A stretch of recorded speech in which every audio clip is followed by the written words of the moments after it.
was ich freuen kann, denn Wunder hat der Herr getan.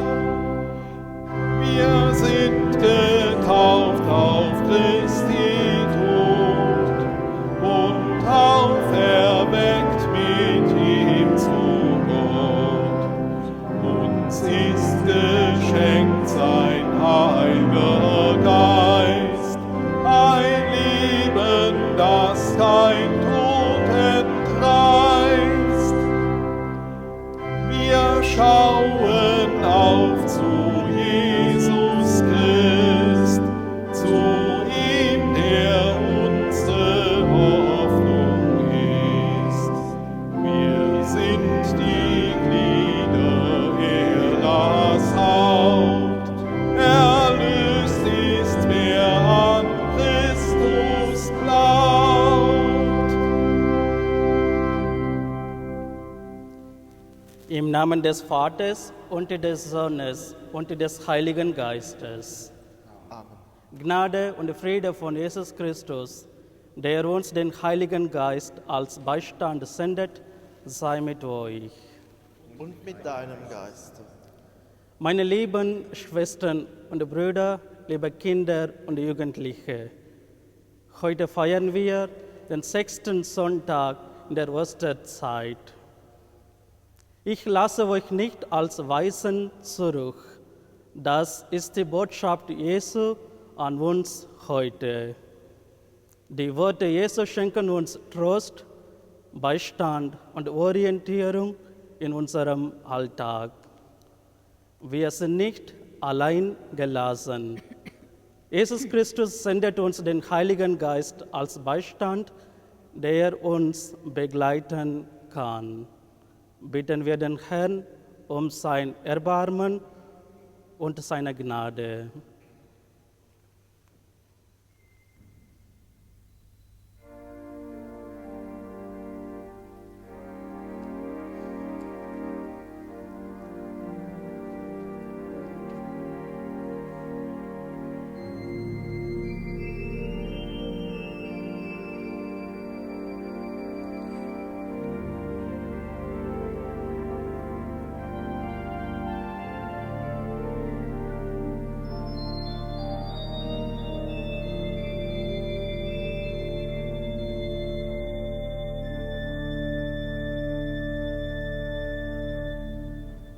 Send uns deines Geistes Kraft, der die Welten neu erschafft.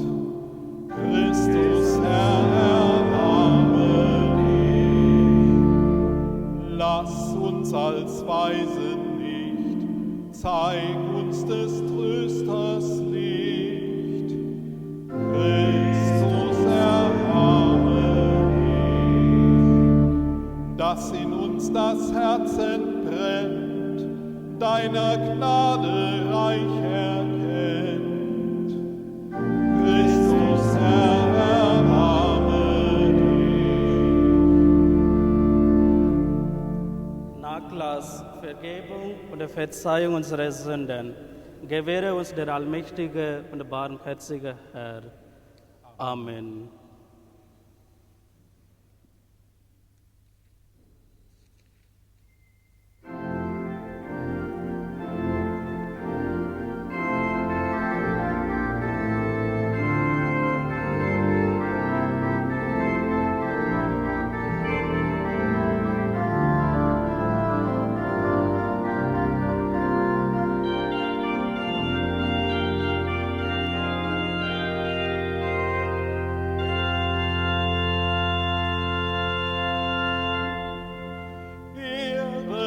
In der Höhe, Frieden in Menschen auf Erden. Ehre Gott in der Höhe, Frieden in Menschen auf Erden. Wir loben dich, wir preisen dich. Ehre Gott in der Höhe, wir beten an und rühmen dich. Frieden in Menschen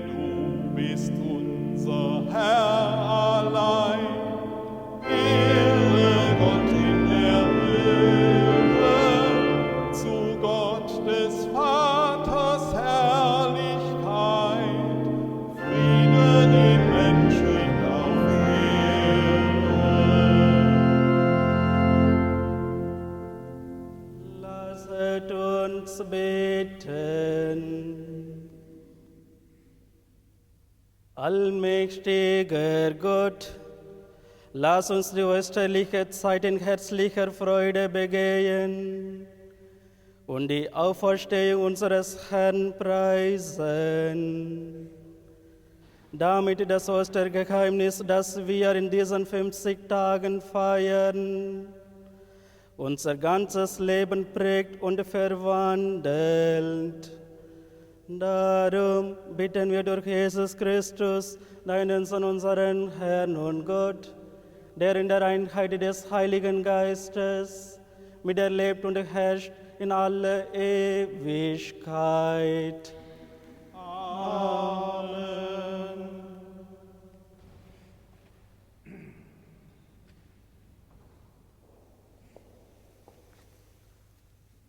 Lesung aus der Apostelgeschichte.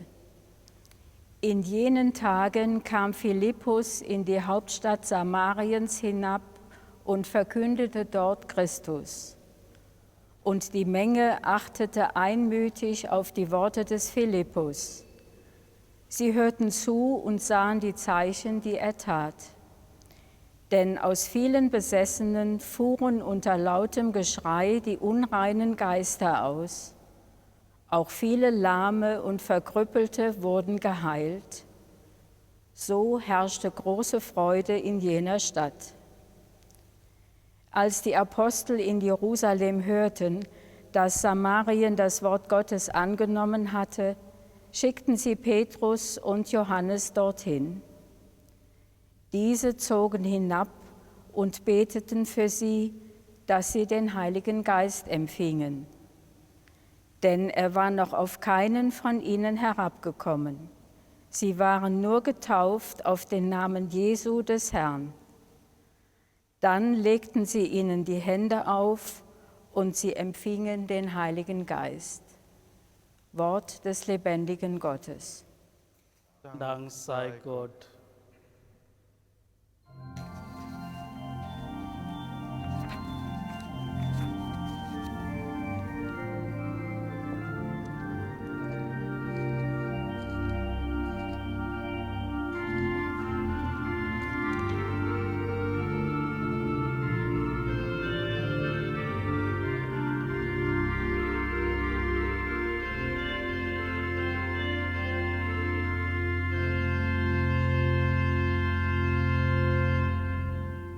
Jubelt dem Herrn alle Lande, Halleluja, preist unseren Gott. Jubelt dem Herrn alle Lande, Halleluja, preist unseren Gott.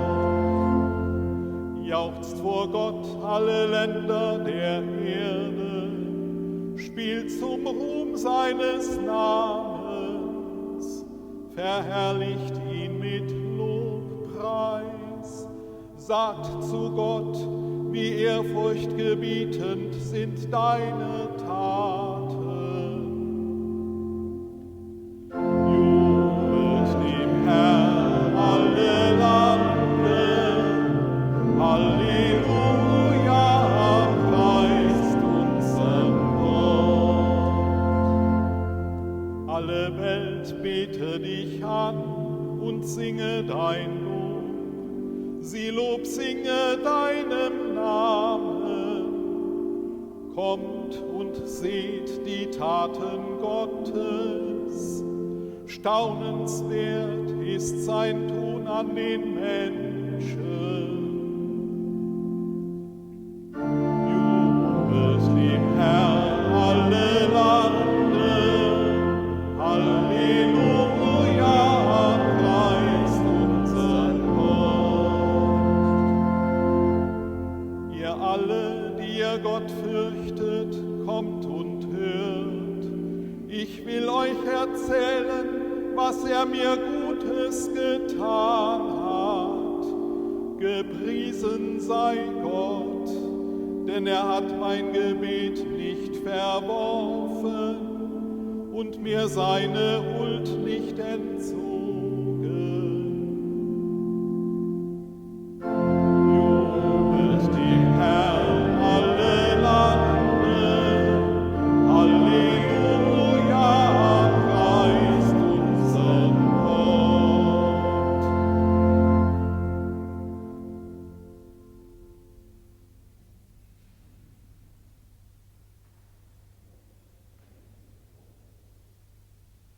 Lesung aus dem ersten Brief des Apostels Petrus. Schwestern und Brüder, heiligt in eurem Herzen Christus, den Herrn. Seid stets bereit, jedem Rede und Antwort zu stehen, der von euch Rechenschaft fordert über die Hoffnung, die euch erfüllt. Antwortet aber bescheiden und ehrfürchtig, denn ihr habt ein reines Gewissen, damit jene, die euren rechtschaffenen Lebenswandel in Christus in schlechten Ruf bringen, wegen ihrer Verleumdungen beschämt werden. Denn es ist besser, für gute Taten zu leiden, wenn es Gottes Wille ist, als für böse. Denn auch Christus ist der Sünden wegen ein einziges Mal gestorben, ein Gerechter für Ungerechte, damit er euch zu Gott hinführe, nachdem er dem Fleisch nach zwar getötet, aber dem Geist nach lebendig gemacht wurde. Wort des lebendigen Gottes.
Wer mich liebt, hält fest an meinem Wort. Mein Vater wird ihn lieben, und wir werden bei ihm wohnen. Halleluja, Halleluja,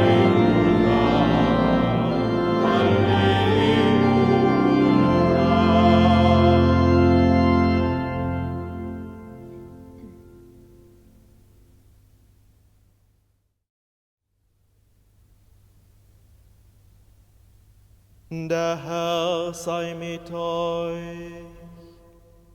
Und mit deinem Geiste. Aus dem heiligen Evangelium nach Johannes. Ehre sei dir, o Herr. In jener Zeit sprach Jesus zu seinen Jüngern: Wenn ihr mich liebt, werdet ihr meine Gebote halten. Und ich werde den Vater bitten, und er wird euch einen anderen Beistand geben, der für immer bei euch bleiben soll, den Geist der Wahrheit, den die Welt nicht empfangen kann, weil sie ihn nicht sieht und nicht kennt. Ihr aber kennt ihn, weil er bei euch bleibt und in euch sein wird. Ich werde euch nicht als Waisen zurücklassen, ich komme zu euch. Nur noch kurze Zeit, und die Welt sieht mich nicht mehr. Ihr aber seht mich, weil ich lebe und auch ihr leben werdet. An jenem Tag werdet ihr erkennen, ich bin in meinem Vater, ihr seid in mir und ich bin in euch.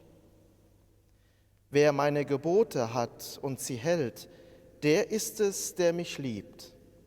Wer mich aber liebt, wird von meinem Vater geliebt werden, und auch ich werde ihn lieben und mich ihm offenbaren. Evangelium unseres Herrn Jesus Christus. Lob sei dir, Christus.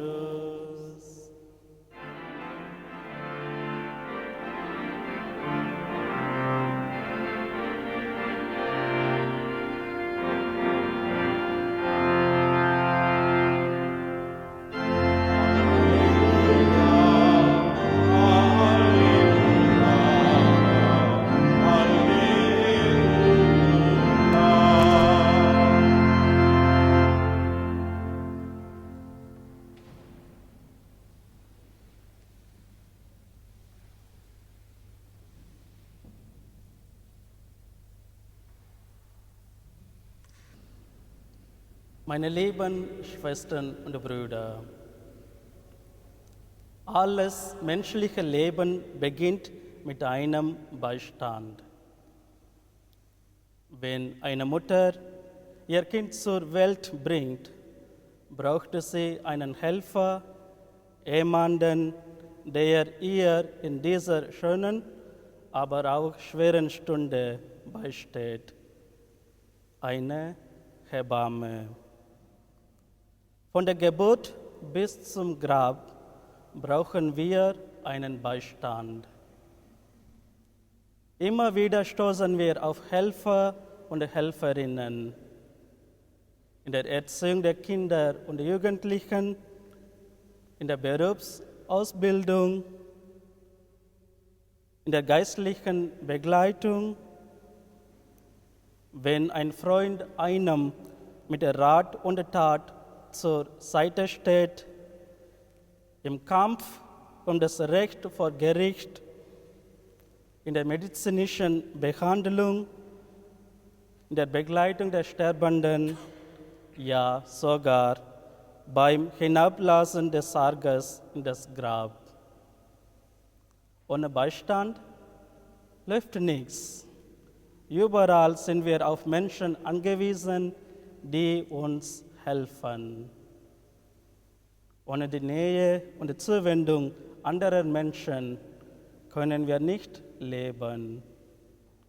Verkümmern wir innerlich und seelisch.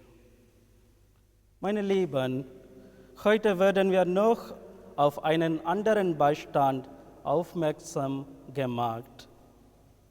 Er wird auch Helfer, Tröster, Ratgeber und Begleiter genannt. Es ist der Heilige Geist.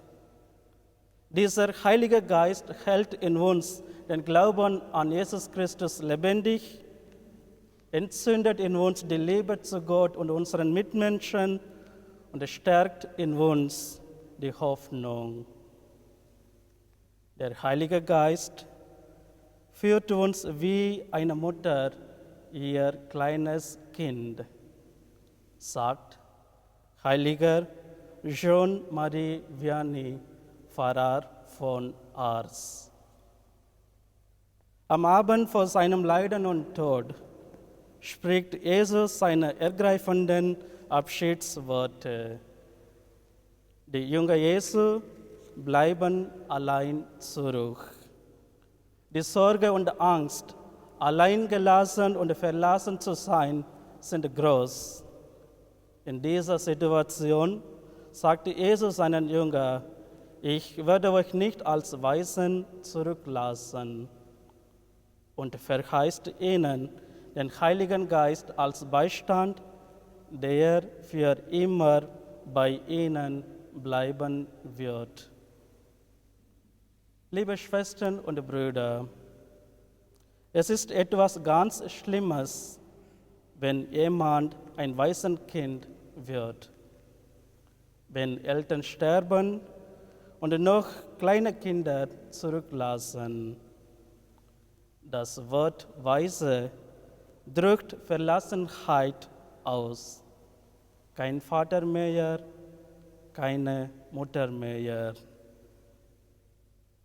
Ob nicht auch in der heutigen Zeit viele Kinder, deren Eltern sich scheiden lassen, auch ein bisschen etwas von diesem Schmerz eines weißen Kindes mitbekommen?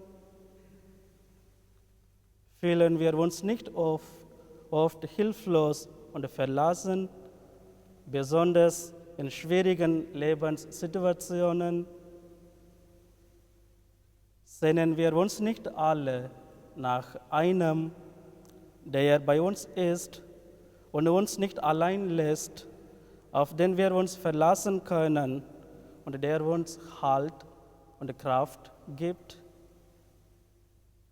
Meine Lieben, in einem Kinderlied heißt es, das wünsch ich sehr, dass immer einer bei mir wäre, der lacht und spricht, fürchte dich nicht.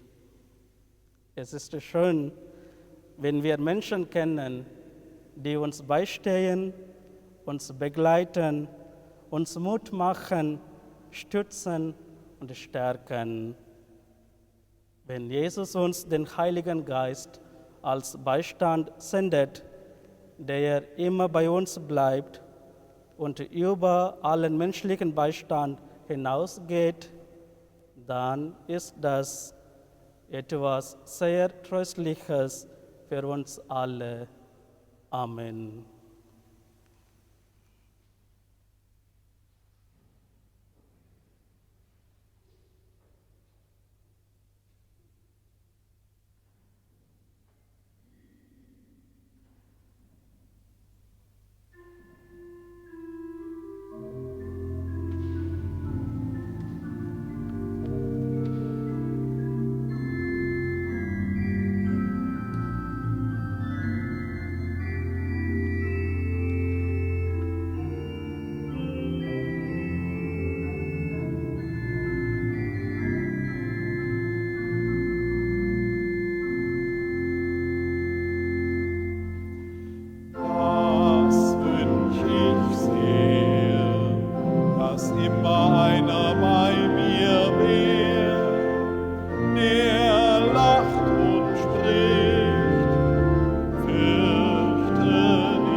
Wir sprechen das apostolische Glaubensbekenntnis. Ich glaube an Gott, den Vater, den Allmächtigen, den Schöpfer des Himmels und der Erde, und an Jesus Christus, seinen eingeborenen Sohn, unseren Herrn, empfangen durch den Heiligen Geist, geboren von der Jungfrau Maria, gelitten unter Pontius Pilatus, gekreuzigt, gestorben und begraben, hinabgestiegen in das Reich des Todes, am dritten Tage auferstanden von den Toten, aufgefahren in den Himmel. Er zieht zur Rechten Gottes des allmächtigen Vaters.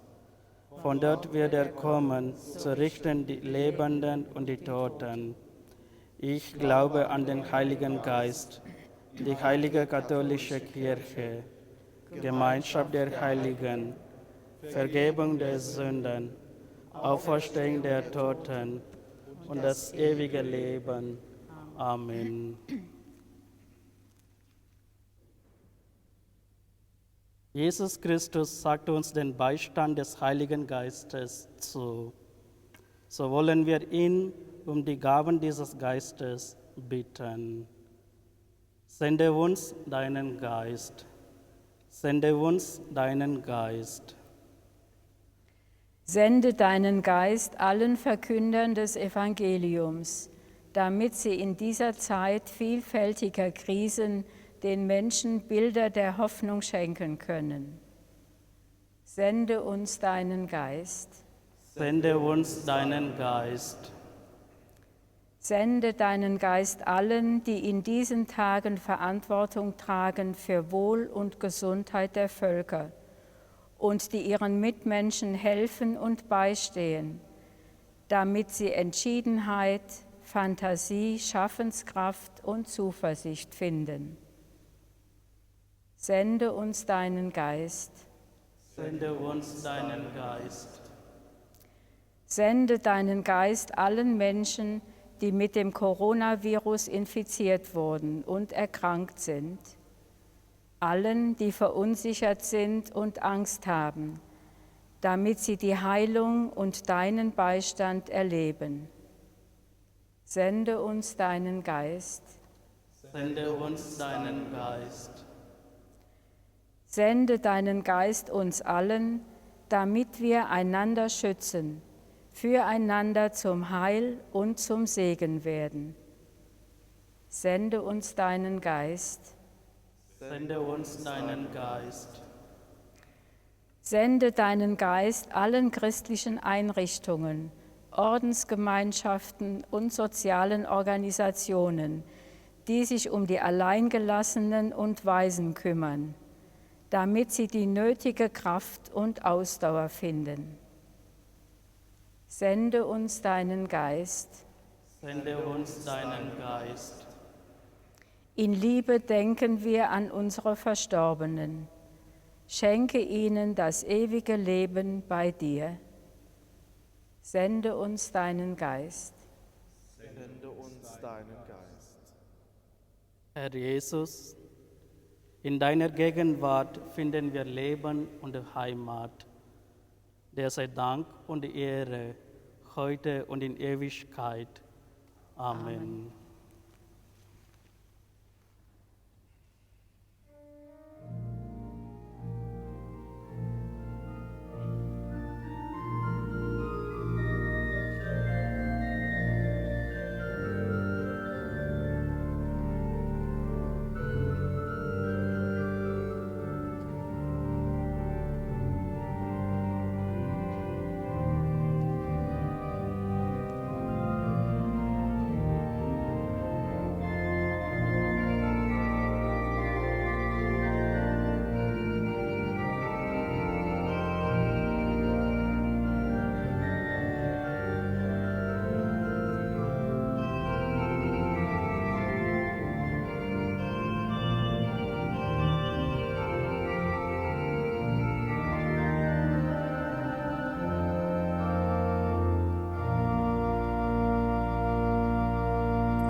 Schwestern und Brüder, dass mein und euer Opfer Gott, dem allmächtigen Vater, gefalle. Der Herr nehme das Opfer an aus deinen Händen, zum Lob und Ruhm seines Namens, zum Segen für uns.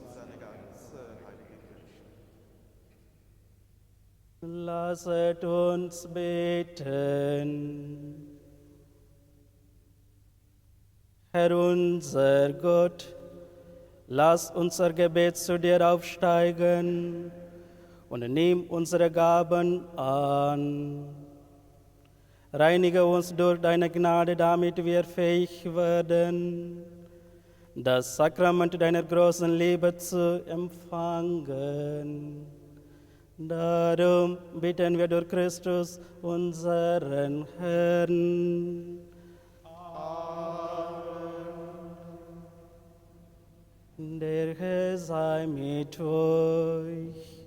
Und mit deinem Geiste.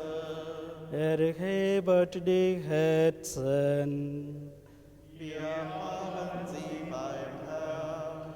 Lasset uns danken dem Herrn, unserem Gott. Das ist würdig und recht. Wir danken dir, Vater im Himmel, und rühmen dich durch unseren Herrn Jesus Christus. Durch ihn erstehen die Kinder des Lichtes zum ewigen Leben. Durch ihn werden Gläubigen das Tor des himmlischen Reiches geöffnet. Denn unser Tod ist durch seinen Tod überwunden. In seiner Auferstehung ist das Leben für alle erstanden. Durch ihn preisen wir dich in österlicher Freude und singen mit den Chören der Engel das Lob deiner Herrlichkeit.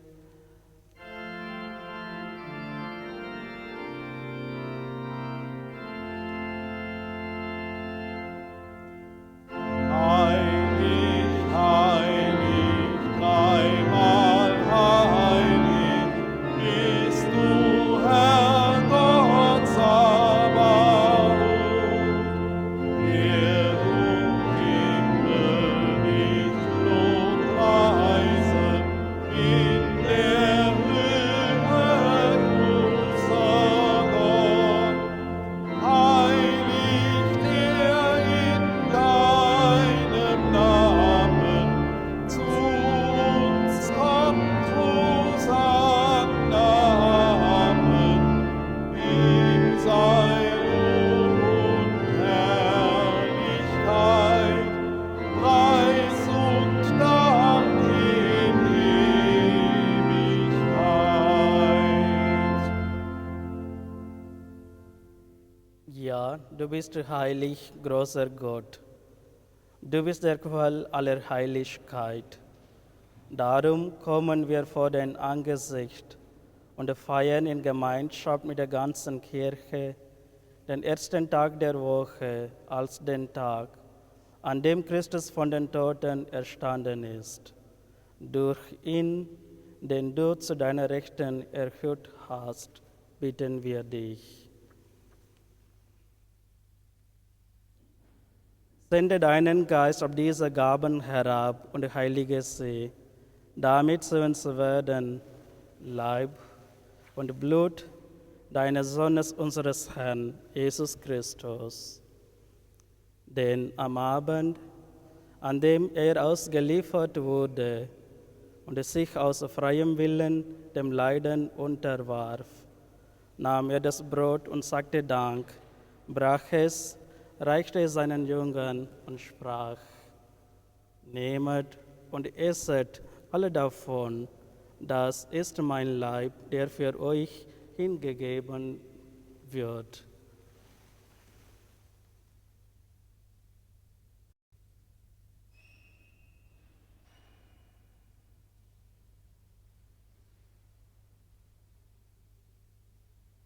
Ebenso nahm er nach dem Mahl den Kelch, dankte wiederum, reichte ihn seinen Jüngern und sprach: Nehmet und trinket alle daraus. Das ist der Kelch des neuen und ewigen Bundes, mein Blut, das für euch und für alle vergossen wird, zur Vergebung der Sünden.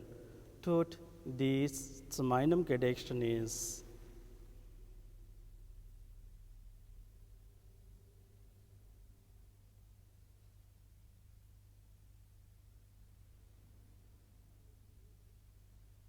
Geheimnis des Glaubens. Wir preisen deinen Tod, wir glauben, dass du lebst, wir hoffen, dass du kommst zum Heil der Welt. Komm, o Herr, bleib bei uns, komm, o Herr, Leben der Welt. Darum, gütiger Vater, feiern wir das Gedächtnis des Todes und der Auferstehung deines Sohnes und bringen dir so das Brot des Lebens und den Kelch des Heiles dar. Wir danken dir, dass du uns berufen hast, vor dir zu stehen und dir zu dienen. Wir bitten dich, schenke uns Anteil an Christi Leib und Blut und lass uns eins werden durch den Heiligen Geist. Gedenke deiner Kirche auf der ganzen Erde und vollende dein Volk in der Liebe, vereint mit unserem Papst Franziskus, unserem Bischof Stephan und allen Bischöfen, unseren Priestern und Diakonen und mit allen, die zum Dienst der Kirche bestellt sind. Gedenke aller unserer Schwestern und Brüder, die entschlafen sind in der Hoffnung, dass sie auferstehen.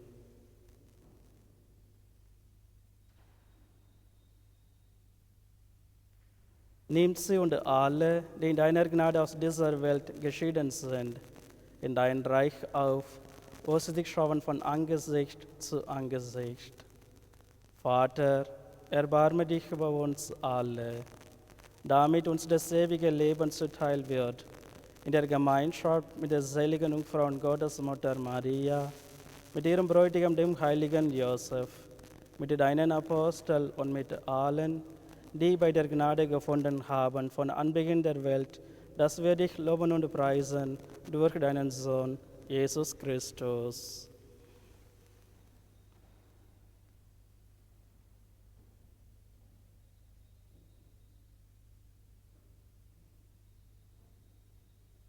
Durch ihn und mit ihm und in ihm ist der Gott allmächtige Vater in der Einheit des Heiligen Geistes alle Herrlichkeit und Ehre, jetzt und in Ewigkeit.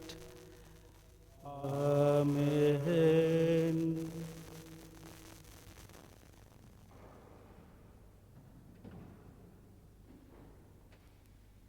Wir haben den Geist empfangen, der uns zu Kindern Gottes macht.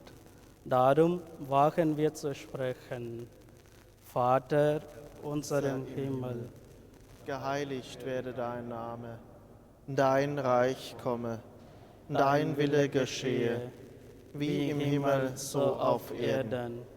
Unser tägliches Brot gib uns heute und vergib uns unsere Schuld, wie auch wir vergeben unseren Schuldigern, und führe uns nicht in Versuchung, sondern erlöse uns von dem Bösen. Erlöse uns, Herr allmächtiger Vater, von allem Bösen und gib Frieden in unseren Tagen. Komm uns zur Hilfe mit deinem Erbarmen und bewahre uns vor Verwirrung und Sünde, damit wir voll Zuversicht das Kommen unseres Erlösers, Jesus Christus, erwarten. Dein ist das Reich und die Kraft und die Herrlichkeit in Ewigkeit. Amen. Am Ostertag trat Jesus in der Mitte seiner Jünger und sprach den Friedensgruß. Deshalb bitten wir. Herr Jesus Christus, du Sieger über Sünde und Tod, schau nicht auf unsere Sünden, sondern auf den Glauben deiner Kirche und schenke ihr nach deinem Willen Einheit und Frieden. Der Friede des Herrn sei alle Zeit mit euch. Gebt einander ein Zeichen des Friedens und der Versöhnung.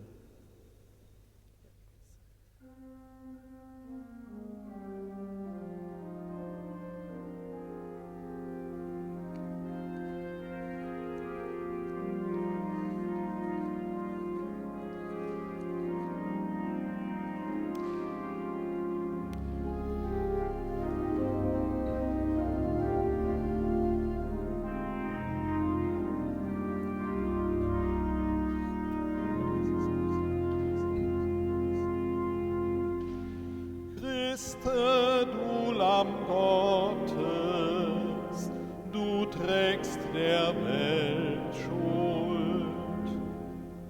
Erbarm dich unser. Christe, du Lamm Gottes, du trägst der Welt Schuld.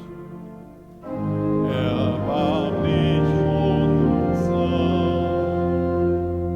Christe, du Lamm Gottes, du trägst der Welt Schuld. Gib uns den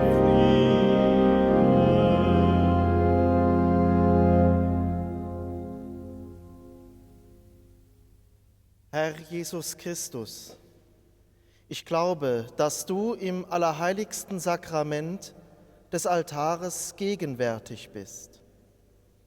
Ich liebe dich über alles und meine Seele verlangt nach dir. Da ich dich jetzt nicht in der heiligen Eucharistie empfangen kann, bitte ich dich inständig, komm zu mir und nimm Wohnung in meinem Herzen. Ich öffne mich deinem Kommen, vereinige mich ganz mit dir und bete dich an, mein Heiland und Erlöser.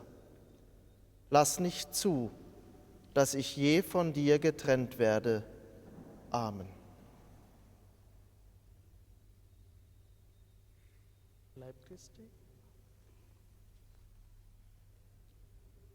Christi.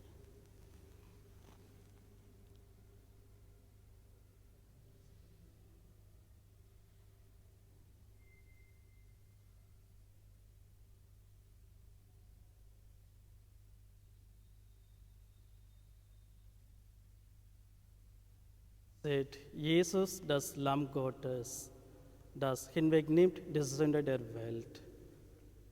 Herr, ich bin nicht würdig, dass du eingehst unter mein Dach, aber sprich nur ein Wort, so wird meine Seele gesund. So spricht der Herr: Wenn ihr mich liebt, werdet ihr meine Gebote halten. Ich werde den Vater bitten, und er wird euch einen anderen Beistand geben, damit er immer bei euch bleibt. Halleluja.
Lasset uns beten.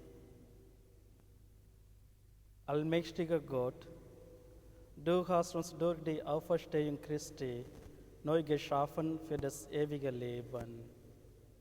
Erfülle uns mit der Kraft dieser heilbringenden Speise, damit das österliche Geheimnis in uns reiche Frucht bringt. Darum bitten wir durch Christus, unseren Herrn. Amen. Meine Lieben, wir wünschen Ihnen allen einen gesegneten Sonntag und eine gute Woche. Bleiben Sie gesund. Der Herr sei mit euch. Und mit deinem Geist. Es segne und behüte euch der allmächtige Gott, der Vater und der Sohn und der Heilige Geist. Geht hin in Frieden, Halleluja, Halleluja.